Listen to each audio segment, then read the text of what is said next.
ತೀರ್ಪು ಪ್ರಕಟವಾಗ್ತಾ ಇದ್ದಂತೆ ಸಿಬಿಐ ಎಲ್ಲ 17 ಆರೋಪಿಗಳನ್ನ ಅವರಿಗೆ ಅಪರಾಧಿಗಳು ಅವರನ್ನ ವಶಕ್ಕೆ ಪಡೆದಿದೆ.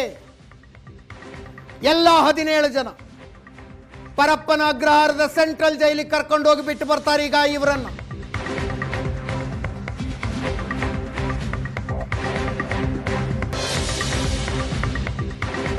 ವಿನಯ್ ಕುಲಕರ್ಣಿ ಜೊತೆಗೆ ಅವರ 3 ಜನ ಮಕ್ಕಳು ಬಂದಿದ್ರಂತೆ. ಕೋರ್ಟ್ ಕಾರಿಡಾರ್ನಲ್ಲಿ ಕಣ್ಣೀರು ಹಾಕ್ತಾ ಇದ್ದಾರಂತೆ.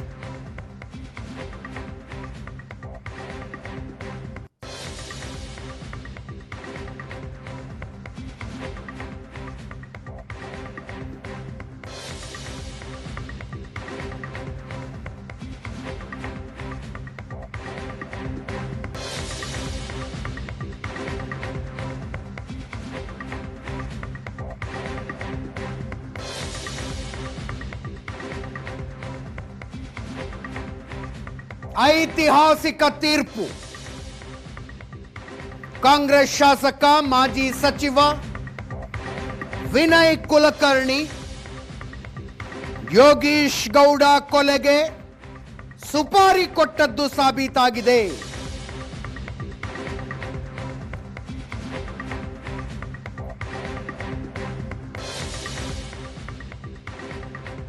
ಮೂರು ಜನ ಮಕ್ಕಳು ಬಂದಿದ್ರು ಜೊತೆಗೆ ಕೋರ್ಟ್ ಕಾರಿಡಾರ್ನಲ್ಲಿ ಕಣ್ಣೀರು ಹಾಕ್ತಾ ಇದ್ದಾರಂತೆ.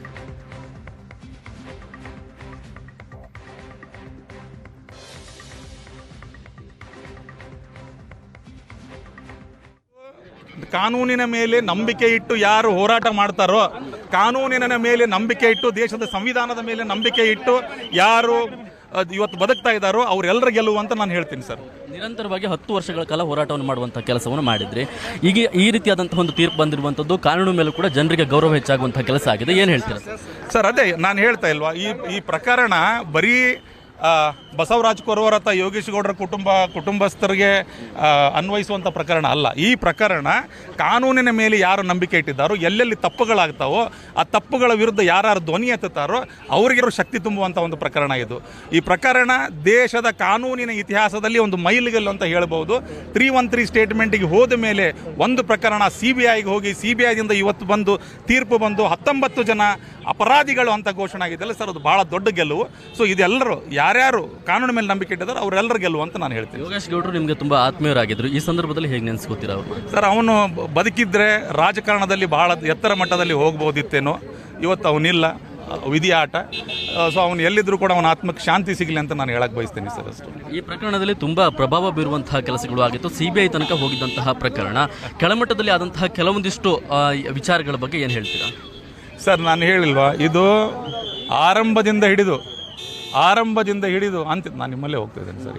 ಆರಂಭದಿಂದ ಹಿಡಿದು ಅಂತ್ಯದವರೆಗೂ ಕೂಡ ಒಂದಿಲ್ಲ ಒಂದು ರಾಜಕೀಯ ಪ್ರಭಾವವನ್ನು ಬೀರುವಂಥ ಹಣಬಲ, ತೋಳ್ಬಲ, ರಾಜಕೀಯ ಬಲವನ್ನು ತೋರಿಸುವಂಥ ಕೆಲಸವನ್ನು ಮಾಡಿದ್ದಾರೆ ಅಪರಾಧಿಗಳು. ಅದು ಆದರೂ ಸಹ ಕಾನೂನು ಎಲ್ಲೆಲ್ಲಿ ಅವರು ತಪ್ಪು ಮಾಡಿದ್ದಾರೋ ಅವೆಲ್ಲವನ್ನು CBIದವರು ಕೋರ್ಟ್ಗೆ ಗಮನಕ್ಕೆ ತರುವಂಥ ಕೆಲಸ ಮಾಡಿದ್ದಾರೆ. ಕೋರ್ಟ್ ಮುಂದೆ ಅಪ್ಲಿಕೇಶನ್ಗಳನ್ನು ಹಾಕಿದ್ದಾರೆ, ದಾಖಲಾತಿಗಳನ್ನು ಕೊಟ್ಟಿದ್ದಾರೆ. ಹಾಗಾಗಿ ಅವರೆಲ್ಲರಿಗೂ ಕೂಡ ಇವತ್ತು ಶಿಕ್ಷೆ ಆಗಿದೆ. ಅದೇ ಹೇಳಿದ್ನಲ್ಲ, ಈ ಪ್ರಕರಣ ಕಾನೂನಿನ ಇತಿಹಾಸದ ಒಂದು ಮೈಲಿಗಲ್ಲು ಅಂತ ಹೇಳ್ತಾ ಇದ್ದಾರೆ. ಯೋಗೇಶ್ ಗೌಡ ಅವರ ಕುಟುಂಬದವರಿಗೆ ಏನಾದರೂ ಮಾಹಿತಿಯನ್ನು ಕೊಟ್ಟಿದ್ದಾರೆ, ಏನಾದರೂ ಅವ್ರು ಏನು ಹೇಳ್ತಾ ಇದ್ದಾರೆ ಅಂತ? ಸರ್, ಯೋಗೇಶ್ ಗೌಡರ ಕುಟುಂಬಕ್ಕೆ ನಾನೇ ಮಾತಾಡಬೇಕು ಸರ್. ಈಗ ಗುರುನಾಥ್ ಗೌಡರು ಅವರು ಮನೆಯಲ್ಲಿಲ್ಲ, ಅವ್ರು ಅವ್ರ ಮನೆಯಲ್ಲಿ ಯಾರಾದರೂ ಅವ್ರ ಜೊತೆ ನಾನೇ ಮಾತಾಡಿ ಈಗ ತಿಳಿಸ್ಬೇಕು ಅವ್ರಿಗೆ ಏನಾಗಿದೆ ಅಂತೇಳಿ. ಧನ್ಯವಾದಗಳು. ಇದಿಷ್ಟು ಬಸವರಾಜ್ ಅವರ ಮಾತುಗಳು. ಕ್ಯಾಮ್ರಾ ಪರ್ಸನ್ ಸತೀಶ್ ಜೊತೆಗೆ ಶರತ್, ಏಷ್ಯಾನೆಟ್ ಸುವರ್ಣ ನ್ಯೂಸ್, ಬೆಂಗಳೂರು.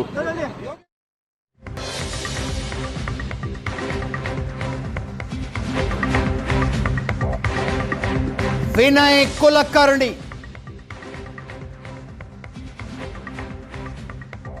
ನಾಳೆ ಶಿಕ್ಷೆಯ ಪ್ರಮಾಣ ಘೋಷಣೆಯಾಗುತ್ತೆ.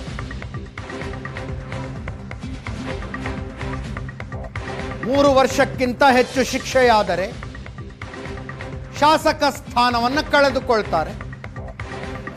ಮರ್ಡರ್ ಕೇಸ್ ಇದೆ. 3 ವರ್ಷಕ್ಕಿಂತ ಕಡಿಮೆ ಶಿಕ್ಷೆ ಆಗೋದಕ್ಕಿದೆ ಮನೆಗಳ್ಳತನದ ಕೇಸ.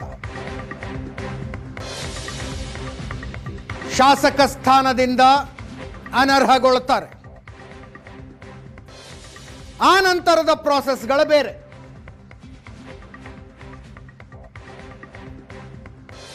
ಜನಪ್ರತಿನಿಧಿಗಳ ವಿಶೇಷ ನ್ಯಾಯಾಲಯದ ನ್ಯಾಯಾಧೀಶರು ಕೊಟ್ಟ ತೀರ್ಪಿಗೆ ತಡೆ ಕೋರಿ ಹೈಕೋರ್ಟಿಗೆ ಹೋಗೋದಕ್ಕೆ ಅವಕಾಶ ಇದೆ.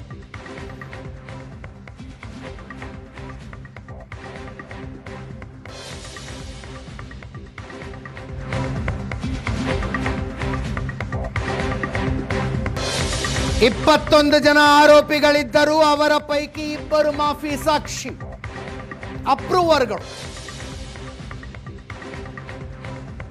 ಅಲ್ಲಿಗೆ ಆರೋಪಿಗಳ ಸಂಖ್ಯೆ 19 ಆಯಿತು. 2 ನಿರ್ದೋಷಿಗಳು ಅಂತ ಬಿಡುಗಡೆಯಾಗಿದ್ದಾರೆ.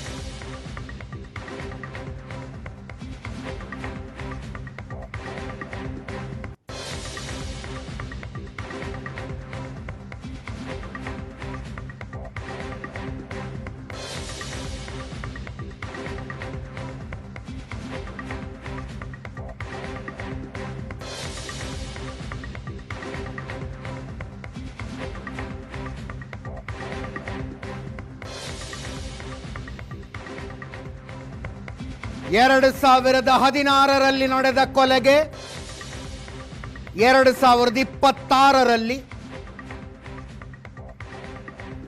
ತೀರ್ಪು ಬಂತು.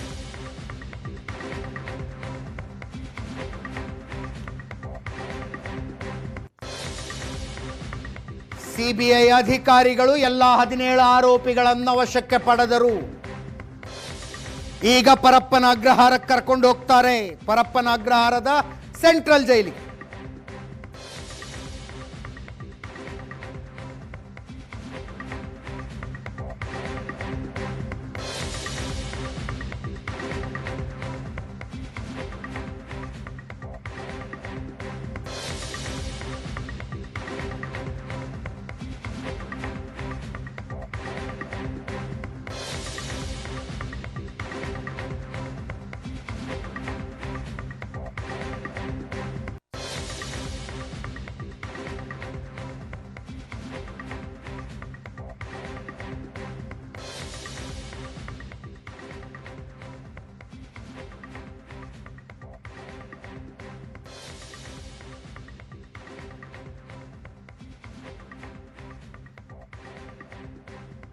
ಎರಡು 2016ರಲ್ಲಿ ನಡೆದ ಕೊಲೆ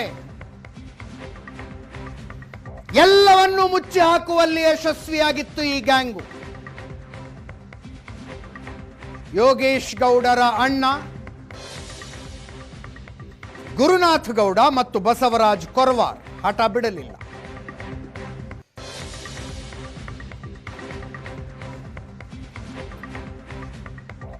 ಆರಂಭದಲ್ಲಿ ಈ ಹೋರಾಟದಲ್ಲಿದ್ದ ಯೋಗೇಶ್ ಗೌಡರ ಧರ್ಮಪತ್ನಿ ಮಲ್ಲಮ್ಮ ಅವರೇ ಉಲ್ಟಾ ಹೊಡೆದ್ರು. ನನ್ನ ಗಂಡನ ಕೊಲೆಗೂ ವಿನಯ್ ಕುಲಕರ್ಣಿಗೂ ಸಂಬಂಧ ಇಲ್ಲ ಅಂದ್ರು.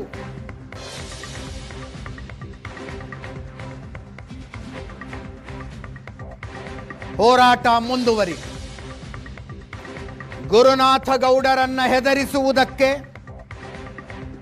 ಮನವೊಲಿಸುವುದಕ್ಕೆ ಹಿರಿಯ ಪೊಲೀಸ್ ಅಧಿಕಾರಿಗಳನ್ನು ಬಳಸಿಕೊಂಡ್ರು ವಿನಯ್ ಕುಲಕರ್ಣಿ.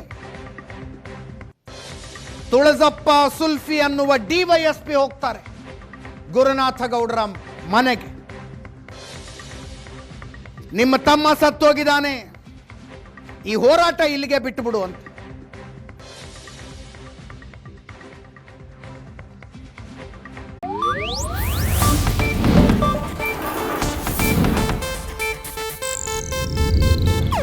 ಇದು ಏಷ್ಯಾನೆಟ್ ನ್ಯೂಸ್ ನೆಟ್ವರ್ಕ್ ಪ್ರಸ್ತುತಿ.